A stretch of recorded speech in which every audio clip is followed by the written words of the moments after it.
വിമാനത്തിനുള്ളിൽ മുഖ്യമന്ത്രി വധിക്കാൻ ശ്രമിച്ചെന്ന കേസിലെ കുറ്റപത്രത്തിന് കേന്ദ്ര അനുമതിയില്ല. സിവിൽ ഏവിയേഷൻ നിയമം കേസിൽ നിലനിൽക്കില്ലെന്ന് ചൂണ്ടിക്കാട്ടി പ്രോസിക്യൂഷൻ അനുമതി നിഷേധിച്ചു. യൂത്ത് കോൺഗ്രസ് പ്രവർത്തകരാണ് കേസിലെ പ്രതികൾ. സേഫുണ്ട് വിവരങ്ങൾ നൽകാനായി. സേഫ്, നമുക്കറിയാം വളരെ പ്രമാദമായ ഒരു കേസ് തന്നെയായിരുന്നു ഇത്. അതിന്റെ പേരിൽ ഇ.പി. ജയരാജനുമായി ബന്ധപ്പെട്ട ഇൻഡിഗോ ബഹിഷ്കരിക്കുന്ന നിലപാടിലേക്കൊക്കെ ഇ.പി. ജയരാജൻ പോയതൊക്കെയാണ്. അപ്പോൾ നമുക്ക് അതിന്റെ ചരിത്രത്തിലേക്കൊക്കെ വരാം. അപ്പോൾ എന്താണ് ഈ കേന്ദ്രം ഈ കുറ്റപത്രത്തിന് അനുമതി നിഷേധിക്കാനുണ്ടായ ഒരു കാരണം? ഏവിയേഷൻ നിയമം ചുമത്തിയതുകൊണ്ടാണ് കേന്ദ്രത്തിന് അനുമതി തേടേണ്ട ഒരു ഘട്ടത്തിലേക്ക് കാര്യങ്ങൾ എത്തിച്ചേർന്നത്. യൂത്ത് കോൺഗ്രസ് പ്രവർത്തകർ വിമാനത്തിനുള്ളിൽ, ഇൻഡിഗോ വിമാനത്തിനുള്ളിലാണ് ആ പ്രതിഷേധം സംഘടിപ്പിച്ചത്.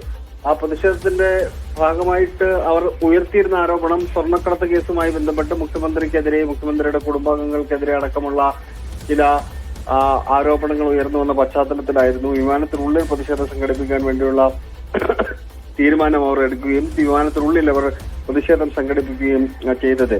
ഇത് ഏവിയേഷൻ നിയമം ചുമത്തിയത് കൊണ്ട് കേന്ദ്രത്തിന് അനുമതി ഇക്കാര്യത്തിൽ തേടേണ്ടതുണ്ട് എന്നുള്ള നിയമപ്രകാരമായ നടപടിയുടെ അടിസ്ഥാനത്തിലാണ് സംസ്ഥാന സർക്കാരിന്റെ ഭാഗമായിട്ട് പോലീസ് ഈ കുറ്റപത്രത്തിന് കേന്ദ്രത്തിന് അനുമതി തേടിയത്. പക്ഷേ കേന്ദ്രം അതിന് അനുമതി നൽകിയിട്ടില്ല. പ്രോസിക്യൂഷൻ അനുമതി അതിനകത്ത് നിഷേധിച്ചിട്ടുണ്ട്. 3 വർഷത്തിന് ശേഷമാണ് കേന്ദ്രം ഈ അനുമതി നിഷേധിക്കുന്നത് എന്നുള്ളതാണ് പ്രധാനപ്പെട്ട കാര്യം. അതിനകത്ത് കൃത്യമായ കാര്യങ്ങൾ അവർ വിശദീകരിക്കുന്നില്ല. പക്ഷേ അത് കേന്ദ്രത്തിന് അനുമതി നൽകേണ്ടതില്ല എന്ന തീരുമാനത്തിലേക്ക് അവർ എത്തിച്ചേരുകയാണ് ചെയ്തിട്ടുള്ളതാണ് നമുക്കിപ്പോൾ ലഭിക്കുന്ന വിവരം. അജയ്, അപ്പോൾ ഇതിൽ മുഖ്യമന്ത്രിയുടെ ഓഫീസ് അല്ലെങ്കിൽ സർക്കാർ ഇതുമായി ബന്ധപ്പെട്ട തുടർ നടപടികളിലേക്ക് പോകാൻ സാധ്യതയുണ്ടോ?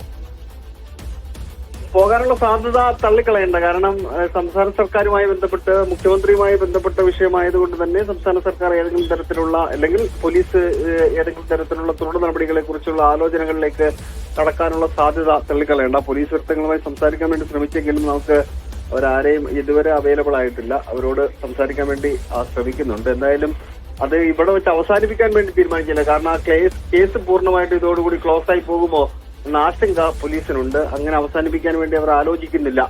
തദ്ദേശ തെരഞ്ഞെടുപ്പ്, നിയമസഭാ തെരഞ്ഞെടുപ്പൊക്കെ വരുന്ന പശ്ചാത്തലത്തിൽ ആ കേസ് പൂർണ്ണമായും അത് അവസാനിപ്പിക്കാൻ വേണ്ടി അവർ ആലോചിക്കുന്നില്ല. കേന്ദ്ര സർക്കാർ അനുമതി നിഷേധിച്ചതിന് പിന്നിൽ മറ്റെന്തെങ്കിലും രാഷ്ട്രീയമുണ്ടോ എന്ന സംശയം പോലും സർക്കാരിന്റെ ചില വൃത്തങ്ങൾ പങ്കുവെക്കുന്നുണ്ട്. അതുകൊണ്ട് ഒരുപക്ഷെ അതിന്റെ തുടർ നടപടികളിലേക്ക് കടക്കാനാണ് സാധ്യത.